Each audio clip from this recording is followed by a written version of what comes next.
Okay, ano po ba yung dapat gagawin pagka magka-car history ka? Titingnan mo po yung route kung saan nanggaling yung sasakyan. O kaya, sa halimbawa, Toyota Manila. So, dun nanggaling ang pinaka-original. Punta kayo ng Toyota Manila. I-check nyo kung ito ba galing dun sa kanila at ito ba ay loan. So, siyempre, makikita doon na ito pala talagang naka-loan sa isang bangko. Siyempre, hindi naman din alam ng kasa kung ito ba talaga bayad na. So, ang next step po ninyo, pupunta po kayo sa bangko. Sabihin nyo lang na ito po na bibilhin ko at ito po ay galing po pala sa inyo at naka-loan, sabi ni kasa. Ngayon, tatanungin ninyo, ito po ba bayad?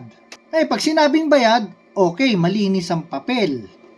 Pagka hindi bayad, ibig sabihin may utang.